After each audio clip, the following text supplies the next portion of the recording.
அஸ்ஸலாமு அலைக்கும் வரஹ்மத்துல்லாஹி வபரகாத்துஹு. கண்ணியத்திற்குரிய ஹாஜிகளே ஹாஜாக்களே, அல்ஹம்துலில்லாஹ். இறைவன் அருளால் நபிகள் நாயகம் ஸல்லல்லாஹு அலைஹி வஸல்லம் அவங்க பரிந்துரை செய்த மீகாத்துகள் 5-இல் 3 மீகாத்துகளை நம்ம அங்கேருந்து நியத்து செஞ்சுருக்கிறோம். எலம்லமில் நியத்து செஞ்சு முதல் உம்ரா செஞ்சோம். தில்ஹுலைஃபாவில் நியத்து செஞ்சு 2வது உம்ரா செஞ்சோம். இப்போ கர்னுல் மனாசிலில் நியத்து செஞ்சு 3வது உம்ரா செய்கிறோம். அல்ஹம்துலில்லாஹ். நபி ஸல்லல்லாஹு அலைஹி வஸல்லம் அவர்களால் பரிந்துரைக்கப்பட்ட இடமாக இருக்கிறது. ஒரு செய்தியை தெரிந்து கொள்ள வேண்டும். பிறருக்காக உம்ரா செய்கிறது சம்பந்தமாக பல நேரங்களில் நமக்கு மனசில் பிறருக்காக உம்ரா செய்யலாமா அப்படின்ற ஒரு கேள்வி இல்லாமல் இருக்காது. கண்டிப்பாக இருக்கும். இப்போ பிறருக்காக நம்ம உம்ரா செய்யலாம். பிறருக்காக இறந்தவர்கள், பெற்றோர்களாக இருந்தால், உறவுகளாக இருந்தால், இறந்தவர்களுக்காக நம்ம உம்ரா செய்யலாம். அப்போ அது எப்படி செய்கிறதுன்னு சொல்லும்போது, இப்போ லெப்பைக்கு அல்லாஹும் உம்ரத்தன் அப்படின்னு சொல்கிறோம், அல்லது அல்லாஹும் லெப்பைக்கு உம்ரத்தன் அப்படின்னு சொல்கிறோம். சொல்லிவிட்டு யாருக்காக நியத்து செய்கிறோமோ அவங்க பேரை சேர்த்துக்க வேண்டியது. இன்னாருக்காக இந்த உம்ராவை நினச்சேன் நான் நியத்து செஞ்சுக்கிறேன்ட்டு நீங்கள் அந்த நியத்துக்களை செஞ்சுக்கிறணும். இந்த நேரத்தில் மிக முக்கியமான ஒன்று, நம்முடைய நாட்டில் இன்னும் நிம்மதி இல்லாத சூழ்நிலை ஏற்பட்டு கொண்டிருக்கிறது. ஒன்றிய அரசின் மூலமாக ஒன்றிய அரசு மக்களை பாதுகாக்கக்கூடிய அந்த ஒன்றிய அரசுனா தெரியுமல்ல, இந்த இருக்கக்கூடிய ஒன்றிய அரசுனா மத்திய அரசு, இன்று வரைக்கும் நிம்மதியாக மக்கள் இருக்க முடியவில்லை. சென்ற வாரம் பார்க்குறப்போ ஒரு பெரியவங்க வயசாளி 70 வயசு இருக்கும், அவங்க புள்ள மகளுக்காக மாமிசம் எடுத்துகிட்டு போகிறாரு. எடுத்துகிட்டு போகிறப்ப அடித்து அவர் முகத்தெல்லாம் காயமாக்கி இந்த டெய்லி நடந்துகிட்டு இருக்கு. அல்லாஹ் அப்படிப்பட்ட அநியாயக்காரர்களுடைய சூழ்ச்சியெல்லாம் தவிடுபடியாக்க வேண்டும்.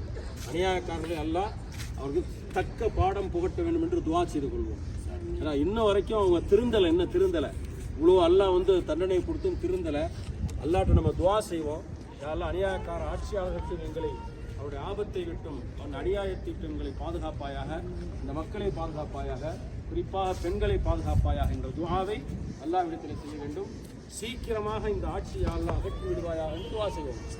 ஏன்னா மக்களுக்கு நிம்மதி தராத ஆட்சி நமக்கு தேவையில்லை. ஏதோ ஒரு வகையில் அல்லாஹ் அந்த ஆட்சியை அகற்ற வேண்டும் என்ற ஒரு துஆவை நம்ம அல்லாஹ் கிட்ட செய்யணும். இந்த இடத்துல நம்ம அந்த துஆவை மறந்துடாமல் செய்யணும். நம்ம துஆ செஞ்சுக்குவோம் இன்ஷா அல்லாஹ். அடுத்து யாரெல்லாம் நம்முடைய துஆவுக்காக வேண்டிக் கொண்டார்களோ அவருடைய ஹலாலான ஹாஜியத்தால் நிறைவேற்றி தரணும் துஆ செய்து கொள்வோம். நம்முடைய இம்மை மறுமை வாழ்க்கை நிம்மதியாக ஆக வேண்டும் என்றும், நம்முடைய பெற்றோர்கள் யாரெல்லாம் வஃபாத் ஆகிவிட்டார்களோ அல்லாஹ் ஒரு மன்னரையை விசாலமாக்கி ஜன்னத்துல் ஃபிர்தௌஸை தர வேண்டும் என்று துஆ செய்து கொள்வோம்.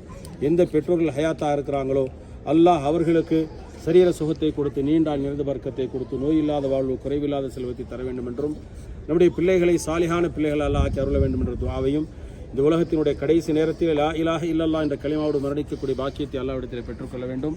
இந்த துஆக்களெல்லாம் நாம் செய்ய வேண்டும். நம் குடும்பத்தில் யார் நோய்ப்பட்டிருக்கிறார்களோ அல்லாஹ் நோயிலிருந்து அல்லாஹ் நிவாரணத்தை கொடுக்க வேண்டும் என்றும், குழந்தை பாக்கியம் இல்லாதவர்களுக்கு அல்லாஹ் குழந்தை பாக்கியத்தை தர வேண்டும் என்றும், கடன் மூலமாக கஷ்டப்பட்டு கொண்டிருக்கூடிய கடனாளிகளின் கடனை அல்லாஹ் நிறைவேற்றி தர வேண்டும் என்றும், இது போன்ற துஆக்களை எல்லாம் நம்ம அல்லாஹ்விடத்தில் இந்த இடத்துல செய்து கொள்வோமாக. நம்முடைய துஆக்களை அல்லாஹ் அங்கீகரிப்பானாக. அஸ்ஸலாமு அலைக்கும் வரஹ்மத்துல்லாஹி வபரகாத்துஹு. நியத்து செய்து கொள்ளுங்கள்.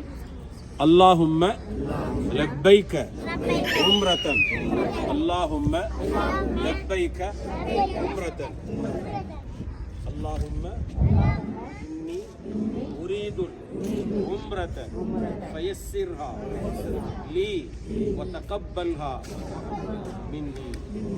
லப்பைக அல்லாஹும்ம லப்பைக லா ஷரீக லக லப்பைக் இன்னல் ஹம்த வன்னிஅமத لك والملك لا شريك لك لبيك اللهم لبيك لبيك لا شريك لك لبيك إن الحمد والنعمة لك والملك لا شريك لك لبيك اللهم لبيك لبيك لا شريك لك لبيك إن الحمد والنعمة لك والملك لا شريك لك.